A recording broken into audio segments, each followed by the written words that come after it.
So, ayun po, magandang hapon po. At umuulan na. Dito sa aming kinalalagyan po ngayon.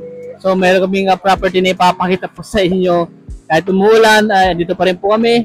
At nag-delisting para maipakita po namin sa inyo itong mga property na ito. At ito naman po ay nakaalong MacArthur Highway po ulit. At dito nga po ay nakalilim po kami dito sa isang waiting shed. Ayan. At dito sa harap po ng property, meron pong establishment dito. At sarado na. Ayan. So kasama ko yung aming source. Ayan, si Boss Ronald at si Boss Alster. Ayan po. Ayan, gang. So ito po yung MacArthur Highway ulit. At malakas po ng ulan. Ang frontage po ng property nito ay nasa mga 150 meters. Yung kanya entrada. Ayan po. Hindi na po yung makalabas dahil na po umulan. Mga 200 meters.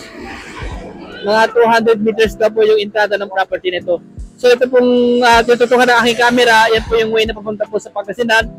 At ito lang po yung way na papunta po sa Tarlac na po o sa Maynila.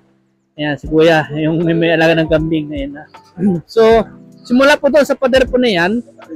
Ayan po, yung pader po na ayan po, at hanggang doon po sa kung nakita niyo po yung mangga po doon. Bago sa mangga po na yan po yung boundary na po ng property. So, ito 3.5 hectare to. Boss, 3.5 hectare.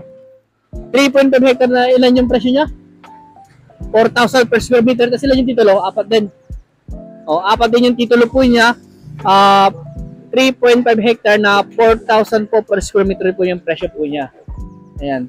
TCT Torrens na po yung kanyang titulo. Ayan po. So, ayun na nga po. Sa Manila siguro mga 3 oras ang biyahe dito, no?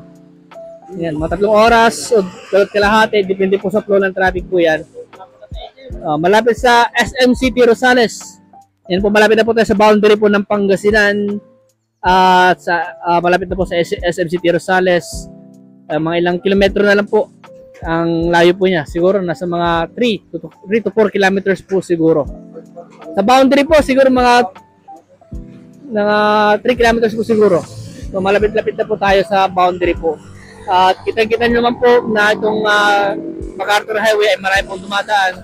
So sa mga client po namin dyan o mga prospective buyer o mga buyer po dyan na naghahanap po ng ganitong property, pang commercial, residential, industrial, ayan po. Baka ito na po yung nahanap nyo. So pasensya na po kung hindi ko po mapuntahan yung ibang area, ibang part ng property dahil tignan nyo na po kung gano'ng kalakas yung kanyang ulan ngayon. At na-stuck po kami dito sa waiting shed kung sa sumisilong. At meron pa po sana kaming i-vlog sa part dyan, sa bandarian. Kaso nga lang po ay yun nga po, umuulan na. Kaya i-reschedule na lang po namin ulit yung pagbablog po namin na ibang mga property. Yan po. Shoutout po sa mga viewers namin dyan. Sa mga client nga po namin na naghahanap po ng pang industrial, pang commercial. Ito na po yung mga hinarap nyo po. So yung mga nilisting po namin sa araw na ito ay puro commercial, pang industrial po na property ang na-feature po namin sa araw na ito. Ayan po.